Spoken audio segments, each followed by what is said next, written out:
गांव में सुमित नाम का लड़का था। वो बस पूरा दिन गांव में घूमता रहता था। ला ला ला ला ला, हा हा हा हा हा। आज तो घर जाकर मैं बहुत सारा खाना खाऊंगा और आराम से सोऊंगा। हम क्या करें इस लड़के का, ये कब सुधरेगा। ना तो सुमित पढ़ने लिखने के लिए स्कूल जाता है और ना ही मेरे साथ खेतों में हाथ बटाता है। क्या किया जाए। तुम्हारी वजह से मैं उसको ज्यादा कुछ नहीं बोलता। तुम हमेशा उसका पाठ लेती हो और उसको बचा लेती हो, लेकिन अब वो बड़ा हो रहा है, उसे अपनी जिम्मेदारियों की समझ होनी चाहिए। अगर आज वो मेरी बात नहीं समझा तो मैं उसको घर से निकाल दूंगा, क्योंकि जिम्मेदारी उसे उठानी पड़ेगी।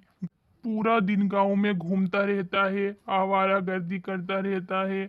आज ये मुझसे नहीं बचेगा। आने दो अपने बेटे को, अब बताता हूँ उसे। अरे आप उसको घर से बाहर निकालने की बात क्यों कर रहे हो? अभी उसकी उम्र सिर्फ 15 साल है। अभी वो बच्चा है। जब बड़ा होगा तो अपनी जिम्मेदारियां खुद संभाल लेगा। और वैसे भी मैं मानती हूँ वो पढ़ता लिखता नहीं है, लेकिन जरूरी तो नहीं है पढ़ने लिखने वाला आदमी ही आगे जाकर कुछ बने। देख लेना, मेरा बेटा भी एक दिन बहुत बड़ा आदमी बनेगा और सब उसको पहचानेंगे। हमारा गांव में नाम रोशन होगा। सुमित के माँ बाप उसके बारे में बात कर ही रहे होते हैं कि सुमित पूरे गांव में घूमकर वहाँ आता है और वहाँ आकर बोलता है, माँ मुझे खाना चाहिए, मैं बहुत ज़्यादा थक गया हूँ, बहुत ज़ोर की भूख लगी है। आप दोनों मुझे ऐसे क्या देख रहे हो? मेरे पेट में चूहे कूद रहे हैं, जल्दी से खाना दो। सुनीत की ये बात सुनकर रामू को बहुत गुस्सा आता है।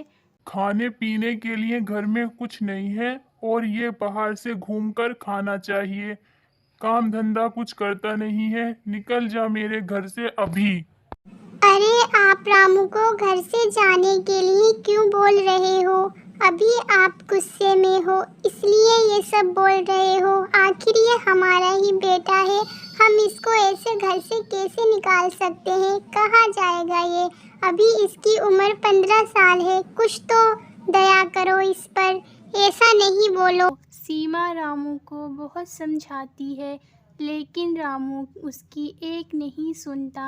रामू ने सोच लिया था वो सुनीत को घर से निकाल कर ही रहेगा। सीमा रामू को समझाती रहती है, लेकिन रामू उसकी नहीं सुनता और सोने चला जाता है। माँ, अब मैं भी यहाँ नहीं रहना चाहता। जब देखो बाबूजी मेरी बेइज्जती करते रहते हैं। अब मैं शहर जाकर कुछ अच्छा करूँगा और आप लोगों को भी एक अच्छी ज़िंदगी दूँगा। ये बोलकर सुनीत वहाँ से चला जाता है। सीमा उसको बहुत रोकती है, वो नहीं रुकता। सीमा दुखी होती है।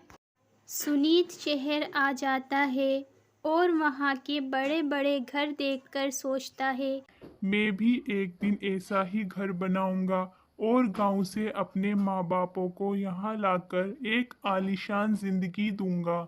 लेकिन मैं ये करूँगा कैसे। वो बस यही सोचता रहता है और एक जगह बैठकर सोचने लगता है। काश अगर मैं पढ़ लेता तो आज कुछ मैं कर पाता। बस यही सोचता है। वो अपने बीते हुए वक्त के लिए बहुत पछताता है। फिर उसे एक आइडिया आता है। जब वो शहर आ रहा था तो उसने देखा था एक लड़की जिसने अपनी पूरी बॉडी पर गोल्डन कलर करा हुआ था और वो एक ही पोजीशन में खड़ी थी। लोग उसके साथ फ़ोटो खिंचवा रहे थे, पैसे दे रहे थे। सुनीत ये सोचता है और उसे ये आइडिया अच्छा लगता है। सुनीत यही करता है, अपने ऊपर गोल्डन कलर करके एक ही पोजीशन में खड़ा हो जाता है। धीरे धीरे लोग उसके पास आने लगते हैं, उसके साथ फ़ोटो लेने लगते हैं और उसकी प्रशंसा करते हैं। कुछ सालों बाद सुनीत अब बड़ा हो चुका था और बहुत फेमस भी हो गया था। लोग उसको देखने के लिए दूर दूर से आते थे, उसके साथ फ़ोटो लेते थे। सुनीत के पास आज सब कुछ था, पैसा, घर, लेकिन सुनीत ये काम नहीं छोड़ना चाहता था, क्योंकि उसका नाम, उसकी पहचान इस काम से ही हुई थी। फिर एक दिन सुनीत से मिलने उसके माँ बाप गांव से शहर आते हैं। उन्होंने सुनीत का नाम गांव में सुना था। अरे बेटा, तुम तो बहुत लंबे चौड़े हो गए हो, पहचानने में भी नहीं आ रहे। आज तुमने हमारा गांव में नाम रोशन कर रखा है। अरे ऐसे मत रो, अब हम साथ रहेंगे। मैं गलत था, तुमने सच में हमारा नाम रोशन कर दिया है। सुनीत उन दोनों को देखकर बहुत रोता है। सुनीत अपने माँ बाबू को लेकर घर आ जाता है और खुशी खुशी रहने लगते हैं।